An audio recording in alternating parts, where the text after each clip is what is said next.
자, 안녕하세요. 영상국학의 옹PD입니다. 오늘은 A7, S3, A7, M3, A6400 이런 세 가지 카메라를 실제 좀 많이 써본 유저로서 좀 각자의 장단점이 뭐가 있는지 좀 짧게 알려드리려고 합니다. A6400의 단점 먼저 말씀드릴게요. 이 6400의 단점은 크롭바디라는 거죠.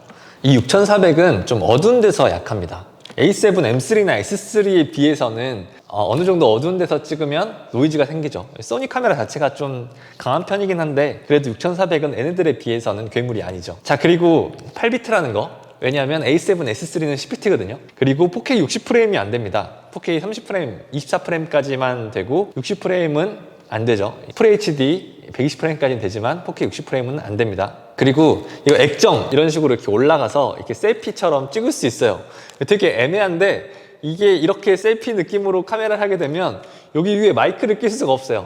근데 요거는 뭐 이렇게 장비들 연결해가지고 하시는 분들도 많이 있는데 어찌됐든 조금 이런 부분은 좀 아쉽죠. 자, 그리고 배터리가 짧아요. 자, 이게 M3, S3에 들어간 배터리고 이게 6400 배터리거든요. 그래서 얘가 더 작아서 그런지 확실히 좀 더 그 시간이 짧다는 거, 이런 게 단점입니다. 자, 그리고 모니터가 좀 더 아쉽다라는 거. 그러니까 A7, S3에 비하면 이런 게 단점이다, 이런 거죠. 자, 그러면 6400의 장점 이야기할게요. 6400 장점은 좀 저렴합니다. 지금 현재 한 네이버 최저가로 95만 원 정도로 바디만 했을 때 그러더라고요. 싼 가격은 아니지만 이 정도 퀄리티에 치고는 괜찮다. 그 다음에 어찌됐든 그래도 틸트로라도 셀카를 할 수는 있다. 왜냐하면 A7, M3는 아예 그런 것 자체가 불가능하거든요. 자, 그리고 4K 24프레임으로 오래 찍어도 발열이나 이런 것 때문에 막 꺼지거나 이런 게 없어요. 한 2시간 정도까지도 괜찮은 것 같은데 요거는 근데 가끔 상황에 따라서 발열이 발생할 수는 있거든요.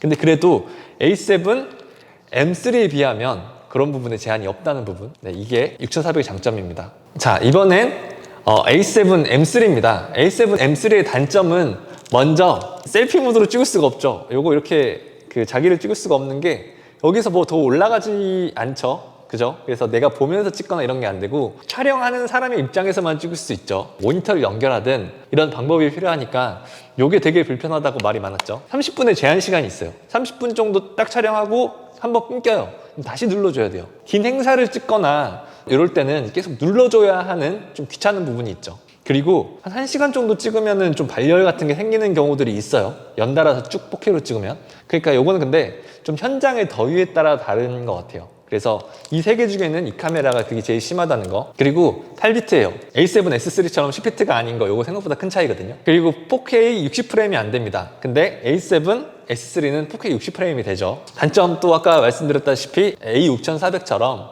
모니터는 이때도 여전히 별로라는 거. 그러니까 둘 다 A7, S3에 비하면 너무 별로거든요. 자, 그러면 A7, M3의 장점 말씀드릴게요. 장점은 풀프레임 치고 가성비가 있어요. 그래도 좀 비싸긴 한데 190만 원 정도 되죠. 네이버 최저가로 했을 때. 자, 그리고 어두운 데서 강합니다. 진짜 6400 같은 경우는 노이즈 많이 생기거든요. 되게 차이 심해요, 두 개 차이. 그리고 배터리가 오래 갑니다. 저는 A6400과 S3보다 훨씬 잘 전략하고 잘 오래 쓰는 것 같아요. 되게 오래 가요, 배터리. 그리고 사진 작가들도 많이 써요. 왜냐면 그 S3는 진짜 영상용 바디에 초점을 딱 맞췄지만 M3는 조금 같이 신경 쓴 것 같아요. 그래서 사진 작가들도 M3 좋아하시는 분들 되게 많거든요. 사진까지도 같이 취미로 있으신 분들에게도 괜찮다라는 거. 자, 좋습니다. 자, 그러면 A7, S3의 단점, 말이 필요 없게 비쌉니다. 다른 거의 모든 단점들에 비교해서 455만 원이라고 돼 있는데 사실 좀 더 비싸게 사야 될 수도 있어요. 최저가로 봤을 때. 이 영상 보실 때는 얼마인지 모르겠지만 어찌됐든 얘네들에 비하면 확실히 비싸다는 건 확실하죠. 그리고 제가 확실히 느꼈던데 A7, M3랑 같은 배터리를 쓰거든요. 그 A7 시리즈들 거의 유사한데 이 배터리가 얘에 넣게 돼서 4K로 촬영하게 되면은 확실히 M3에 비하면 시간이 훨씬 더 빨리 달아요. 그러니까 예를 들어서 제가 뭐 웨딩 촬영 같은 거 할 때 뭐 신부 대기실부터 아예 그 원판 촬영할 때까지 요거 하나로 M3로는 배터리 부족한 적이 없었거든요. 근데 S3에 달았을 때 하게 되면은 한 번 중간에 갈아줘야 돼요. 그래서 저도 안전하게 막 웨딩 촬영할 때 신부 대기실만 찍고 그 다음에 뭐 홀이나 이런 거 찍고 본식 들어가기 전에 한 번 갈아줘야 되거든요. 그러니까 되게 배터리 빨리 다는 거는 이 정도 비싼 거에 비하면 단점이 되는 것 같아요. 그리고 얘는 4K 60프레임이 돼요. 그러니까 지금부터는 가격이 비싼 대신 장점밖에 없어요.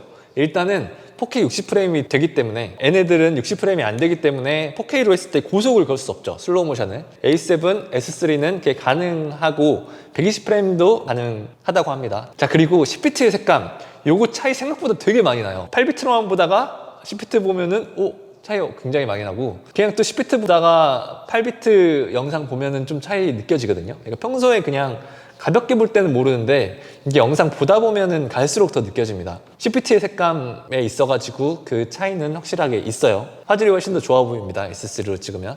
자, 그리고 이거 스위블 액정 들어갔죠. 스위블 액정 이렇게 돌아가고 뭐 이렇게 돌아가고, 그래서 이제 진짜 그 캐논 카메라들처럼 제대로 된 스위블 액정이 되죠. 6400은 되기는 한데 아까 애매했었고, A7M3는 아예 안 됐죠. 자, 그리고 어두운 데서 강하다. 요거 뭐 S3는 솔직히 어두운 데서 걱정할 경우가 거의 없다고 보면 되고, ISO 어지간하게 올려도 노이즈가 많지 않기 때문에 이제 약간의 빛만 있으면 다 촬영할 수 있습니다. 그리고 모니터, 이 모니터가 되게 좋아졌습니다. A7M3에 비해서 월등하게 좋아져서 진짜 요거는 많은 장점인 것 같아요. 그리고 아이패드나 태블릿을 모니터로 또 사용하고 그걸로 컨트롤을 하는 어플리케이션, 원래 이 어플리케이션이 소니에서 되게 욕을 먹었던 어플리케이션이거든요. 왜냐면 되게 버벅거리고 끊김도 많고 중간에 끊기기도 하고 이런 게 되게 많았는데, 이게 A7S3로 넘어오면서 되게 부드럽게 돼요. 제가 느꼈던 이 세 개의 가장 좀 차이에 대해서 말씀을 드렸습니다. 새 카메라가 가격 차이가 되게 많이 나는 만큼 충분히 고민해 보시고 여러분들한테 현재 맞는 카메라를 구입하시길 바라겠습니다. 이 세 개 카메라 다 되게 괜찮은 카메라들이거든요. 저도 되게 많이 쓰고 있고 각각의 장단점이 있기 때문에 이제 여러분들이 가지고 있는 총알을 활용해서 좀 어떤 거를 하실지 이 영상이 좀 도움이 됐으면 좋겠습니다. 지금까지 영상 독학의 응PD였습니다.